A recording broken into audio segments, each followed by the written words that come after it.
নমস্কাৰ ছাত্ৰ ছাত্ৰীসকল, বিকাশ এডুকেশ্যন চেনেল সকলোকে আকৌ এবাৰ পুনৰ স্বাগতম জনাইছোঁ। আজি আমি এইটো ভিডিঅ'তে আলোচনা কৰিম যে ক্লাছ 6ৰ ইংৰাজীৰ পাৰ্ট নং 1 এ আফটাৰনুন অন এ হিল কৈছে যে দুপৰীয়া এটা পাহাৰত।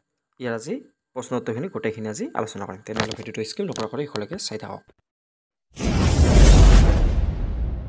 ইয়াৰে আমাৰ প্ৰথমতে এটা কবিতা দি আছে যে আফটাৰনুন অন এ হিল কৈছে যে দুপৰীয়া এটা পাহাৰত। ইয়াৰে প্ৰথম লাইনটো আমাৰ দি আছে যে I will be the gladest thing কৈছে যে মই আটাইতকৈ আনন্দৰ কাম হ'ম।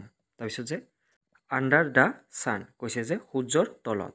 তাৰপিছত I will touch 100 flowers কৈছে যে 100টা ফুল স্পৰ্শ কৰিম। এণ্ড নট পিক ওৱান কৈছে যে আৰু এটা বাছি লোৱা নহয়।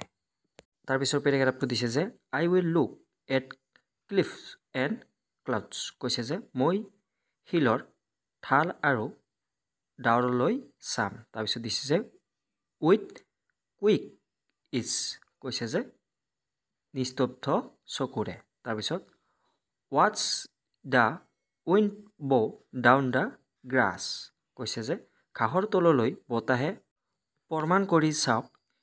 এন দ্য গ্ৰাছ ৰিজ কৈছে যে আৰু ঘাঁহবোৰ ওপৰলৈ উঠি যায়। তাৰপিছত পেৰেগ্ৰাফটো দি আছে and when lights begin to show' কৈছে যে আৰু যেতিয়া লাইটবোৰ চহৰৰ পৰা ওপৰলৈ যে আপ ফ্ৰম দ্য টাউন কৈছে যে দেখুৱাবলৈ আৰম্ভ কৰিব। তাৰপিছত দি আছে যে I will mark which most be many কৈছে যে মই চিহ্নিত কৰিম কোনটো মোৰ হ'ব লাগিব। তাৰপিছত দিয়া আছে যে এণ্ড দেন ষ্টাৰ ডাউন কৈছে যে আৰু তাৰ পিছত তললৈ আৰম্ভ কৰিম।